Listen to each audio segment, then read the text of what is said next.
So you join me in the Fiat 500e to talk about the Fiat 500 Abarth, the electric Abarth they've actually just announced recently, as of yesterday actually. If you're not familiar, I'm in a Fiat 500e, which I've been driving around with, well, I've got for a month, thanks to Onto. So yeah, check the pinned comment if you want to know a little bit more about them. But about the Fiat 500e Abarth, and the one thing that I was thinking about in the last sort of like couple of weeks I've been driving around in this car, I've been thinking, because I'm such a petrol head and I love an enthusiast car, and an Abarth, obviously lowered suspension, more power, more torque, bit more focused, it's got a lot going for it. The car that I'm in now is essentially based on quite a similar one. Mine's quite a top spec car, so you get a 42 kilowatt power battery and 117 brake horsepower, but yeah, the Abarth takes up to about 150 brake horsepower and increases the torque as well, changes the suspension. You get sort of like different bits. So this is sort of like your basic Fiat 500e sort of setup. I actually really do like the infotainment. It works really quickly.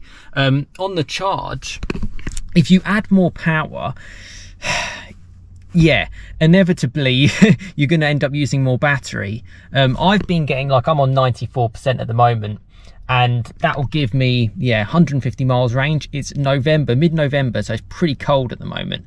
That's kind of what I've been getting. Now, obviously I haven't been going flat out all the time in this car, and in an Abarth you might be a bit more enthusiastic, so that's going to be interesting to see, you know, what the range is going to be. Possibly around sort of like 100 miles rather than 150 miles, but we'll have to see. But I'm so glad they announced it. I'm not 100% convinced on the green and even the blue. I'm more of a subtle color. I mean, if I'm honest with you, even gray with some sort of like red type accents. Like, I like the wheel, I think that looks cool. The suspension on this car is very good. In the corners you do roll, as well as the seats. There's a little bit of bolstering, but you know, it's not that great. So obviously Abarth could improve those kind of things. I've absolutely loved driving around in this car, and I think at the price point, because they have to make it, you know, electric cars are expensive, this is probably one of the most affordable electric cars, you know, real people can get into. That's why I've really loved it. And the fact that things that worried me, like the infotainment and the battery and the charging, I have been getting to grips with. And yeah, stay tuned, next video is going to be living with Fiat 500e, where I'll explain a little bit more details about this car. Super excited about the Abarth, super excited about the details and what they've revealed, as I've kind of put a little bit on screen too. It's certainly something that I would be interested in thinking about. Now, top spec Fiat 500e is about £34,000, so expect an Abarth to be £36,000. Now, don't get me wrong, this is a lot of money for a small little car, but this is where we're at. We're sort of in the early adoptions phase of electric, and we have to kind of adjust to it. Me as an enthusiast, I think this Abarth is probably the first time that I've really gone, this could be interested. You know, you might have seen my last video about the Fiesta ST.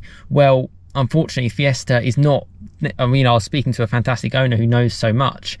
The platform's not there for electric for the Fiesta, so don't expect to sort of, I don't know what they're going to do, but Fiat have really, yeah, I think they've done such a good job with this car. I'm a massive electric kind of skeptic, and not a skeptic, but I love petrol powered cars. I love the soul of a car. So very interested about this Abarth. I don't know if they've got some noise on the outside. That's what I've heard.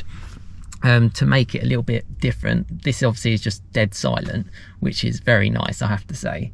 But yeah, potentially maybe improving the steering, improving the suspension, maybe improving the seats, and obviously a little bit more power. Yeah, I'm all for that. And yeah, cool to see that they're announced it. And I think they're one of the first manufacturers, certainly like a real world car. I've heard about others, but they're getting into price points which is just, yeah, very high. This is sort of my limit, if that makes sense, of what I would be prepared to kind of get into. Very interested. Let me know what you think about the Abarth, and yeah, stay tuned. I've got more videos to come on this Fiat 500e. Yeah, and check out sort of like the playlist above on that. But yeah, comments below about the Fiat 500e Abarth.